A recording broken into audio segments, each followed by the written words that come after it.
العالمين. الحمد لله الذي هدانا لهذا وما كنا لنهتدي لولا أن هدانا الله. وأشهد أن لا إله إلا الله وحده لا شريك له، له الملك وله الحمد وأكبره تكبيرا. الحمد لله الذي كفى، والصلاة والسلام على عباده الذين اصطفى. عما بعد، أعوذ بالله من الشيطان الرجيم. بسم الله الرحمن الرحيم. وقال النبي صلى الله عليه وسلم: ما أسفل من الكعبين من الإزار في النار. وقال النبي صلى الله عليه وسلم: الدنيا سجن المؤمن وجنة الكافر. محترم حضرات، بزرگان دین، نوجوان ساتھیوں اور میرے پیارے عزیز دوستوں، السلام علیکم ورحمۃ اللہ وبرکاتہ۔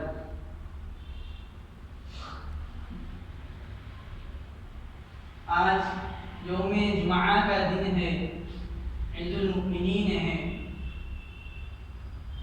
آج بہت ہی مبارک برکتوں والا دن ہے، چونکہ اللہ تبارک و تعالیٰ نے ہمیں عطا فرمایا، ہم اس کے بہت شکر گزار ہیں۔ محترم حضرات، میں نے ابھی آپ حضرات کے سامنے 2 احادیثیں پڑھی ہیں۔ اس کی تفصیل انشاءاللہ تعالی میں بیان کر دوں۔ اس کے اندر میں اس کا ترجمہ سناتا چلوں آپ کو۔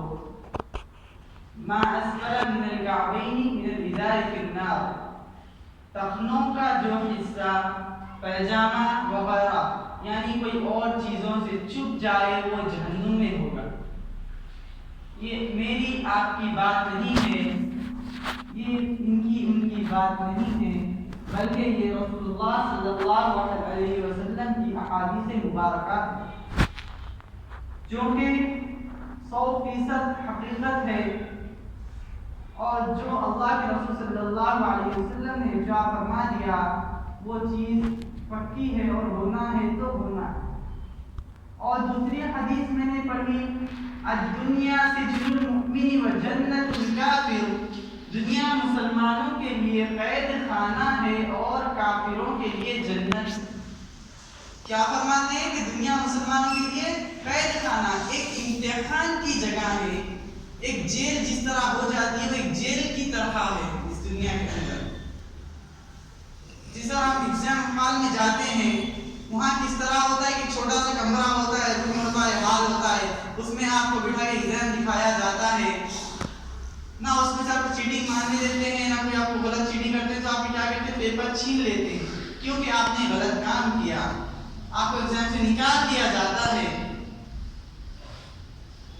اسی طرح ہمارے لیے دنیا کی ایگزام کی جگہ ہے، ایک پلیس ہے دنیا ایگزام میں، یہاں پر ہمیں اس کا امتحان دینا ہے۔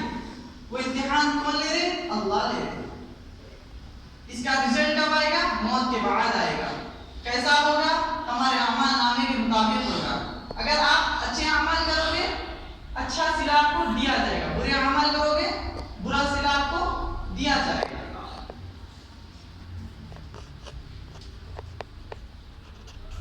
تو میرے بھائیوں، بزرگوں اور عزیز دوستوں، زندگی ایسے بسر کرو جس سے ہم سے ہمارے اللہ بھی راضی ہو جائیں اور ہم سے ہمارے حضرت محمد مصطفیٰ صلی اللہ علیہ وسلم بھی راضی ہو جائیں۔ ایسی زندگی کامیابی کی طرف بڑھا دیتی ہے، بلکہ ایسی زندگی آپ کو جنت کے دروازوں پر لے کر جا کر کھڑا کر دیتی ہے۔ ہمارے بھائی کہتے ہیں ہم جنت میں جائیں گے، میں ایمان والا ہوں، میں جنت میں چلا جاؤں گا۔ میرے بھائی، کوئی ایمان والا ہونے سے جنت میں نہیں جاؤ گے، بلکہ ایمان والے ہو اس کے لیے کیا کیا احکامات ہیں ایمان والے کے لیے، جیسے کہ اللہ کے احکامات ہے کہ نماز کی پابندی کیا کرو، 5 وقتہ نماز پہ آیا کرو۔ اللہ نے فرمایا گناہوں سے بچنے کی فکر کرو، گالی گلوچ مت کرو، دھوکہ مت دو، قتل و غارت نہ کرو، ماں باپ کی فرما برداری کرو، میری اور اللہ کے رسول صلی اللہ علیہ وسلم کی کرو، وہ انسان کامیاب ہو کر جنت میں چلا جائے گا، وہ انسان ناکام ہو جائے گا جو اللہ کے احکامات کو نہیں مانتا، جو اللہ کے رسول صلی اللہ علیہ وسلم کی ایک ایک سنتوں کے پر عمل نہیں کرتا، بلکہ آپ کے طریقوں پر بھی زندگی گزارنے کی صرف انسان فکر نہیں کرتا، وہ انسان یقیناً ناکام ہو جائے گا۔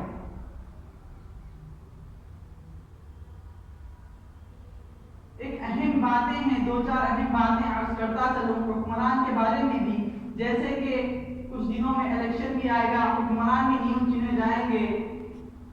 اب آپ حکومت کرنا سیکھیں تو ہمارے دین سے سیکھیں۔ اب آپ کو حکومت کا صحیح طریقے پر حکومت کو لے کر چلنا ہے تو آپ حضرت عمر رضی اللہ تعالی عنہ کی سیرت مبارکہ کو اٹھا کر دیکھیں، کیسے آپ نے اپنی زندگی کے اندر اللہ کے بتائے ہوئے احکامات کے مطابق آپ نے اپنی زندگی بسر کی، کیسے آپ نے آپ کے پاس 22 لاکھ مربع میل کی حکمرانی آپ کے ہاتھ کی مٹھی میں تھی، پھر بھی آپ بڑی شان و شوکت سے زندگی نہیں گزارے، بلکہ آپ نے وہی غریبی کی زندگی بسر کی۔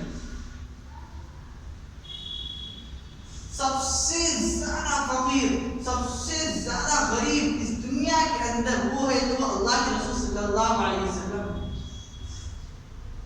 آپ نے جان بوجھ کر ایسی زندگی گزاری، آپ نے اپنی امت کو بتانا تھا کہ میں اللہ کا رسول ہوں، پھر بھی میں ایسی زندگی بسر کر رہا ہوں۔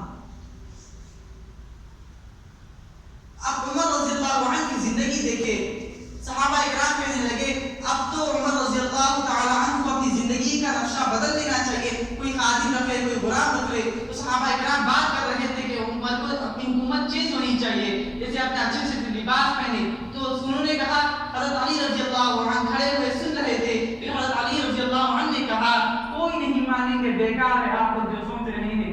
تو کہنے لگے نہیں مانیں گے۔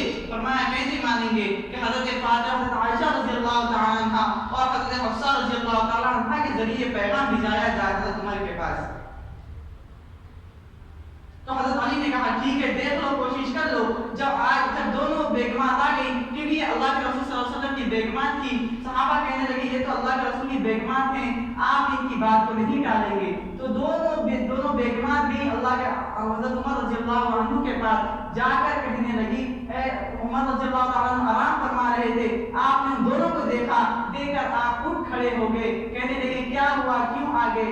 آپ دونوں نے کہا، حضرت عائشہ رضی اللہ تعالیٰ عنہ نے ارشاد فرمایا کہ اے عمر، ہم دونوں یہاں اس وجہ سے آئی ہیں، آپ سے ہم یہ عرض کرنے آئے ہیں کہ آپ اپنا طرز زندگی بدل لیں، یعنی جس طرح آپ فقیر میں جی رہے ہیں، آپ اچھے سے اچھے کھانے کھائیں، آپ اچھے سے اچھا عمدہ لباس پہنیں، آپ کا جوتا بہت عالی شان ہو، آپ کی پگڑی بہت عالی شان ہو، آپ راستے پر چلتے ہیں تو بہت اونچا اونچا مقام آپ کا ہو، آپ اپنے ساتھ خادم کوئی غلام کو رکھ لیں۔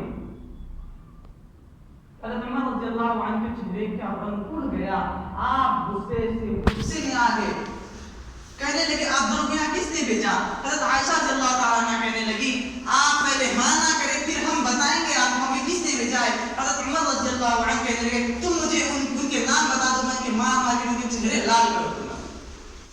فرمانے لگے اے حفصہ، عائشہ میں تجھ سے بات نہیں کرتا، اے حفصہ میری بیٹی سن، تجھے یاد ہے کہ اللہ کے رسول صلی اللہ علیہ وسلم کے دور میں اللہ کے رسول صلی اللہ علیہ وسلم کا ساری زندگی ایک ہی لباس تھا، ایک ہی جوڑا آپ کے پاس تھا، دوسرا جوڑا نہیں آیا آپ کی زندگی کے اندر۔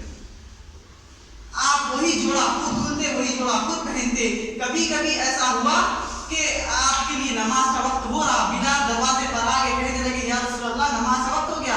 آپ نے اندر سے آواز لگی اے بلال رضی اللہ عنہ، میرے کپڑے ابھی خشک نہ ہوئے، یعنی میرے کپڑے ابھی سوکھنے نہ پائے، میں نماز کو کیسے آ جاؤں؟ کبھی کبھی نماز لیٹ ہو جایا کرتی۔ عمر فرمانے لگتے کہ اے حفصہ تجھے یہ بھی یاد ہوگا ایک دفعہ ایسا بھی ہوا کہ آپ نے چادر لپیٹ کے جا کر نماز پڑھی، ایک دفعہ ایسا بھی ہوا کہ آپ کے پاس بدن پر پہننے کے لیے کوئی کپڑا، کوئی لباس موجود نہیں تھا، تو آپ نے ایک انصاری عورت تھی، بوڑھی اماں تھی، ان کے پاس گئے، آپ جا کر ان کے پاس سے ادھار کپڑے مانگے، کپڑے مانگ کر آپ نے جا کر نماز ادا کی۔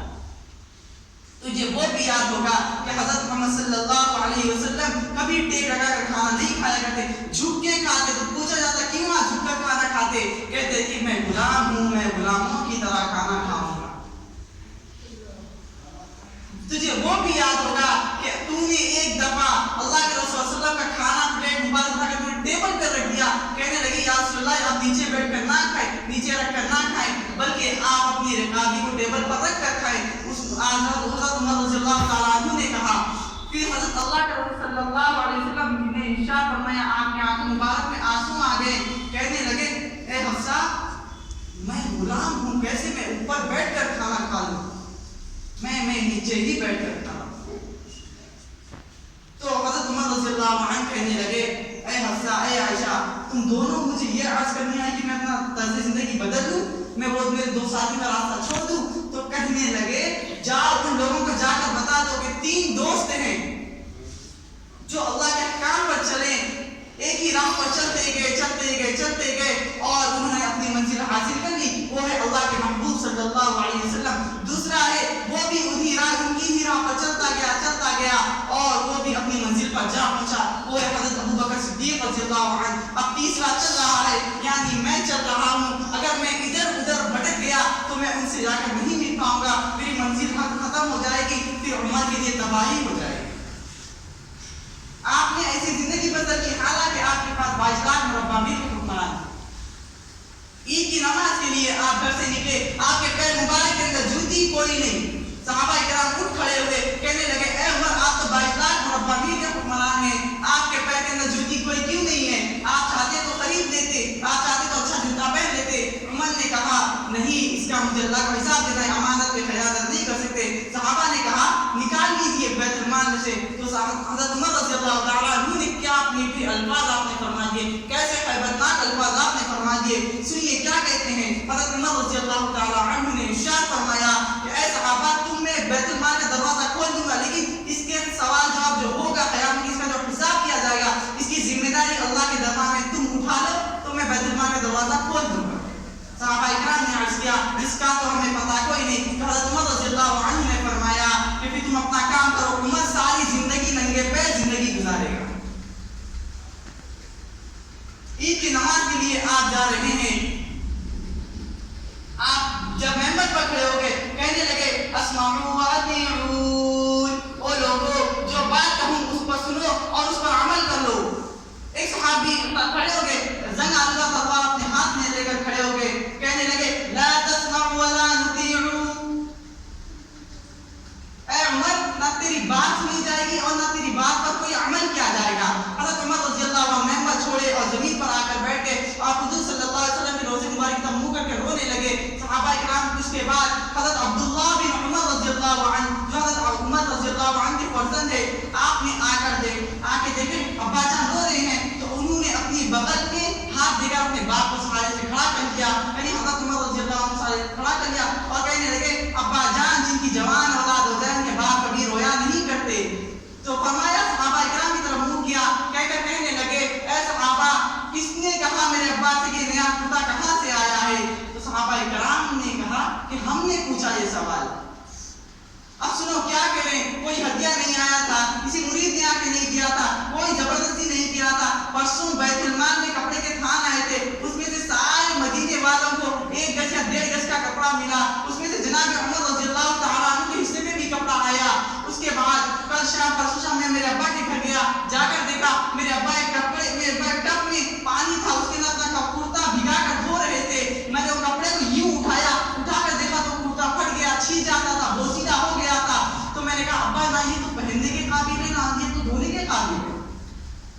باپ نے کہا کہ بیٹا میرے پاس دوسرا کرتا کوئی نہیں، تو میں اپنے گھر واپس گیا، جا کر میرے کو جو کپڑا ملا تھا میں وہی کپڑا لے کر آیا، لا کر میں نے ابا کو دیا، ابا یہ لیجیے آپ کپڑا بنا لیجیے۔ تو میرے ابا نے وہ کپڑا اب میرا کپڑا جوڑ کر کانٹوں سے سلائی کر آپ نے اس کپڑے کو کرتا بنا دیا اور وہ پہن کر آ گئے۔ تو تمام صحابہ اکرام کی چیخیں نکل گئی، تمام صحابہ اکرام رو پڑے اور حضرت عمر رضی اللہ تعالیٰ عنہ کے قدموں میں آ کے بیٹھ گئے، کہنے لگے اے عمر ہم نے تجھ سے اس سے سوال کیا، بلکہ ہم آپ کا عدل پرکھنا نہیں چاہ رہے تھے، بلکہ ہم آپ کا انصاف پرکھنا نہیں چاہ رہے تھے، بلکہ ہم آپ کا عدل اور انصاف دنیا والوں کے سامنے لانا چاہتے تھے۔ اے عمر کل قیامت کے دن اللہ کے دربار میں آپ اللہ کے رسول صلی اللہ علیہ وسلم کے سامنے جا کر ہماری شکایت نہ کرنا تاکہ قیامت کے دن ہماری پکڑ ہو جائے۔ ایسی آپ نے زندگی گزاری۔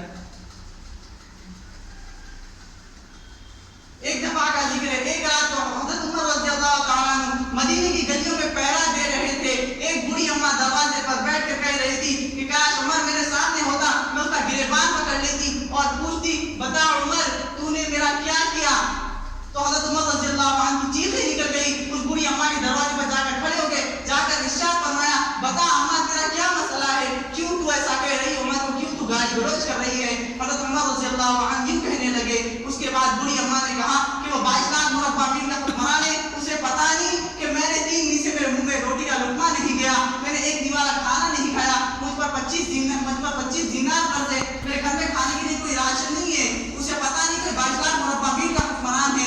پھر حضرت عمر رضی اللہ عنہ نے ارشاد فرمایا کہ تو نے جا کر عمر کے دربار میں بتایا تھا؟ اب بڑھیا نے اماں نے کہا کہ اب یہ نوبت آ گئی کہ 22 لاکھ مربع میل کا حکمران کے دروازے پر جا کر مجھے اپنا دکھڑا بیان کرنا پڑے گا۔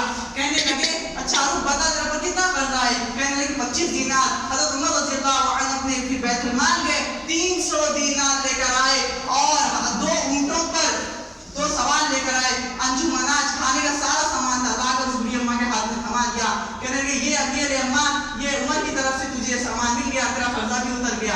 اس کے بعد جب بوڑھی اماں نے کہا خدا تیرا بھلا کرے کہ کاش عمر خلیفہ نہ ہوتا، تو خلیفہ ہوتا، تو امیر المؤمنین ہوتا، حالانکہ آپ اپنا نام نہیں بتا رہے، پھر بھی اتنا سننے کے بعد بھی آپ نے اپنا نام نہیں بتایا۔ اس کے بعد جب حضرت عمر رضی اللہ تعالی عنہ نے کہا بڑھی اماں ایک درخواست ہے کہ میں چاہتا ہوں کہ عمر کی طرف سے میں تجھ سے معافی مانگتا ہوں، تو عمر کو معاف فرما دے۔ بڑھی اماں نے کہا نہیں، کیا تو اس کا ووٹر ہے جو تجھ سے معافی مانگتا ہے؟ نہیں، میں نہیں معاف کروں گی۔ پھر حضرت عمر رضی اللہ تعالی عنہ وہیں پر زمین پر آٹی پاٹی مار کر بیٹھ گئے اور خوب رونے لگے، اس قدر رو رہے تھے کہ ایک بھوکا بچہ دودھ کے لیے روتا ہے۔ تو بوڑھی اماں کو ترس آیا، انہوں نے دیکھا کہ عمر رو رہے، آدمی رو رہا ہے، تو کہا ٹھیک ہے چل میں تجھے معاف کرتی ہوں۔ تو اتنی دیر میں حضرت عمر رضی اللہ تعالیٰ عنہ نے بوڑھی اماں سے کہا اے اماں ایک قلم اور پیپر لے کر آ جاؤ، قلم اور کاغذ لے کر آ جاؤ۔ کہنے لگی میرے پاس کوئی کاغذ قلم کوئی نہیں۔ پھر فرمایا یہ میرے پلے کے کونے پر لکھ دو، پردے کے کونے پر کیا لکھنا تھا کہ میں مجھ پر 25 دینار کا قرض تھا، ایک آدمی ملا، اس نے میرا دکھڑا سنا اور عمر کی طرف سے اس نے مجھے 300 دینار دے گیا اور میرے 3 مہینے کا راشن وہ مجھے دے کر چلا گیا، جس میں زکوٰۃ تھا، آٹا چاول گیہوں جو سامان آتا نمک وغیرہ ہر چیز مجھے وہ دے کر چلا گیا۔ اس کی تحریر تھی کہ میں نے عمر کو اس لیے معاف فرما دیا۔ اتنے میں 2 ہستیاں آ گئی، جناب عبداللہ بن مسعود رضی اللہ تعالیٰ عنہ آ گئے، جناب حضرت علی رضی اللہ تعالیٰ عنہ آ گئے، آ کر کہنے لگے امیر المؤمنین ملک شام سے وفد آئے ہوئے ہیں، ملک شام سے قافلے آئے ہوئے ہیں، کہہ رہے کہ کہاں ہے تمہارا امیر المؤمنین، این امیر المؤمنین، کہاں ہے تمہارا امیر المؤمنین؟ ہم نے کہا یہ امیر المؤمنین کیا ہوتا ہے؟ اب سنے امیر المؤمنین کسے کہتے ہیں؟ وہ لوگ کہنے لگے امیر المؤمنین کیا ہوتا ہے؟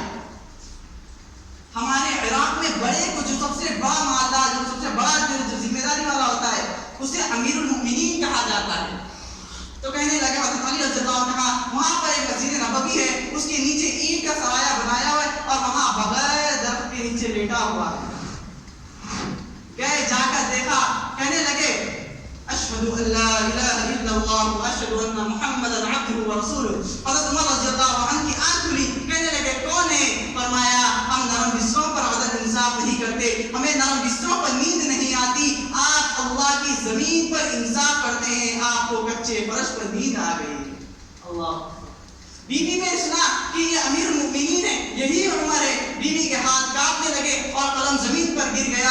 بیوی پھول روتی جاتی تھی اور حضرت عمر سے معافیاں مانگتی جاتی تھی، روتی جاتی معافیاں مانگتی جاتی کہ حضرت عمر رضی اللہ عنہ نے اسے معاف فرما دیا۔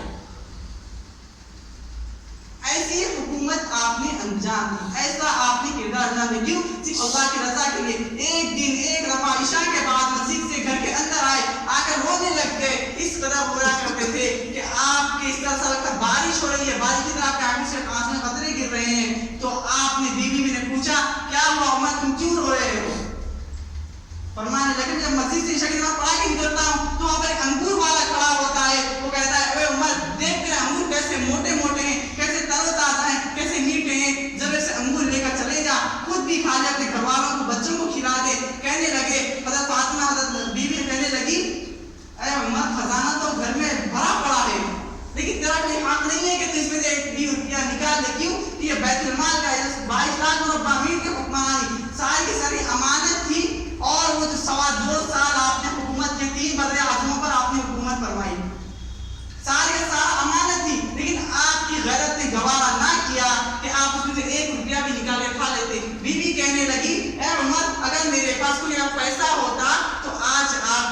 بیٹیاں آپ کے بیٹے آج پیازوں سے روٹی نہیں کھاتے بلکہ اچھا اچھا کھاتے, اچھے اچھے لباس پہنا کرتے. فرماتے تھے میرے گھر میں سالن پکنے کی اجازت نہیں, تنخواہ نہیں رہتی. ایک آخری بات بتا کر بات کو ختم کرتا ہوں. بچوں نے کہا اماں عید آ گئی ہے, ابا سے کہیں کہ عید کے کپڑے دلا دے. بیوی نے کہا حضرت عمر سے, اے عمر بچے کہہ رہے ہیں کہ عید آ رہی ہے, عید کے کپڑے چاہیے.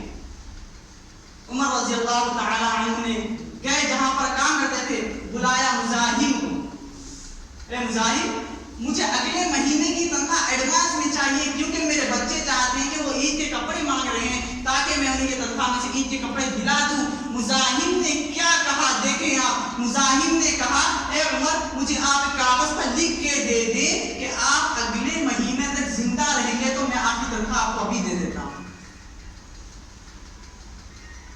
آپ نے فرمایا اتنا تو مجھے نہیں پتا. آپ کی گردن جھکی, آپ چلتے گئے اور آپ کی آنکھوں سے قطرے گرتے گئے. گھر پہنچے, گھر پہنچ کر کہنے لگے بی بی بچوں سے کہہ دو کہ آپ کا باپ یعنی عمر انہیں کپڑے نہیں دلا سکتا. بچوں نے کہا بچوں کو تو دھتکارنا چاہیے. آج کے ہمارے بھائی بہنیں ایسی ہو گئی والدین کو دھتکار دیتے ہیں کپڑے نہ دلانے پر, ان کے شوق پورے نہ کرنے پر.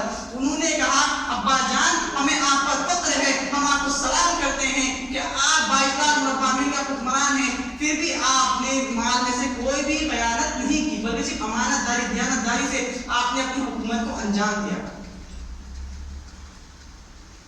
زندگی ایسے گزارے میرے بھائی, زندگی کا مطلب مقصد اللہ کو بنائے. اللہ کے قرآن میں کیا فرماتے ہیں, وَكَفَى بِاللَّهِ وَكِيلًا, تو مجھے دوست کو بنا کے دیکھ. وَكَفَى بِاللَّهِ وَلِيًّا, وَكَفَى بِاللَّهِ وَكِيلًا, تو مجھے وکیل تو بنا کر دیکھ, پھر میں تیرے لیے کیا کرتا ہوں. وَكَفَى بِاللَّهِ وَلِيًّا, تو مجھے دوست بنا کے دیکھ میں تیرے لیے کیا کرتا ہوں.